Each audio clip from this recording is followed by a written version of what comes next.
semakin tinggi orbit satelit. Jadi satelitnya makin tinggi, semakin pelan kecepatannya. Ya, pasti ya.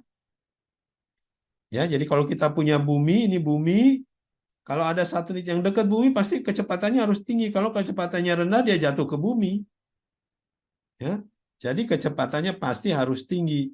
Nah, kalau ketinggiannya jauh, ya pelan, nggak perlu cepat-cepat karena nggak bakal jatuh.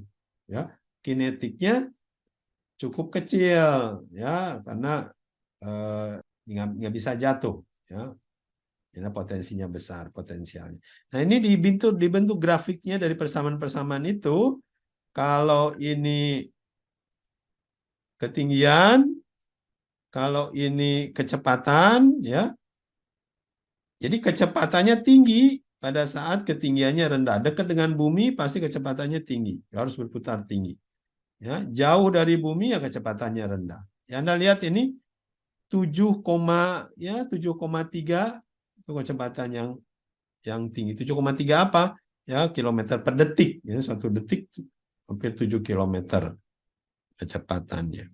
Ya. Oke, ini contohnya International Space Station. Ini ada yang namanya satelit spot yang dekat dengan bumi, ya. Ini agak jauh dari bumi. Ke sana makin jauh. Ini semakin tinggi orbit, semakin pelan kecepatannya. Semakin tinggi orbit satelit, semakin pelan jalannya, semakin lama periodenya. Jadi 1 kali putarannya semakin lama. Ya, ini ada persamaannya juga. Ini kalau ada makin jauh dari matahari, dia makin pelan. Ya, makanya orbitnya makin lama. Ya, ini ada grafik-grafiknya. Kalau sekarang itu ya ada grafik, ada formula. Ya, jadi tinggal kita masukin datanya keluar itu. Grafik sama formulanya.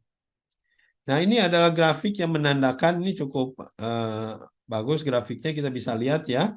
Kecepatan satelit tergantung ketinggian. Ini kita lihat kecepatannya, ini kecepatan pesawat di sini hampir ya 0,7 lah ya. Kilometer per detik. Ya, hampir di sini. Ini kecepatan pesawat. Kecepatan geo, ini seperti BRI, satelit, atau Palapa. Ya, 3 kalinya kecepatan pesawat. Karena dia pelan. Tapi kalau yang dekat-dekat bumi, ya misalkan International Space Station nih, ya karena dia LEO, ini low Earth orbit, ini geo, tinggi ya. LEO itu kecepatannya bisa 7,5. Ya, 7,5 kilometer per detik. Ya, atau hampir 7 kalinya kecepatan pesawat. Ya, 7 sampai 10. Rata-rata sekitar sini. Yang LEO. Kecepatan bulan ya di daerah sini ya. Nggak jauh-jauh dengan kecepatan pesawat lah, masih hampir dekat-dekat. Nah, jadi kita bisa tahu dari sini semakin tinggi, ini ke sana kan semakin tinggi ini ya. Semakin tinggi, naik, semakin tinggi, semakin pelan. Semakin dekat dengan bumi, semakin kencang. Ya. Itu hukum ya yang pertama lah ya. Hukum Kepler juga yang pertama. Karena elips.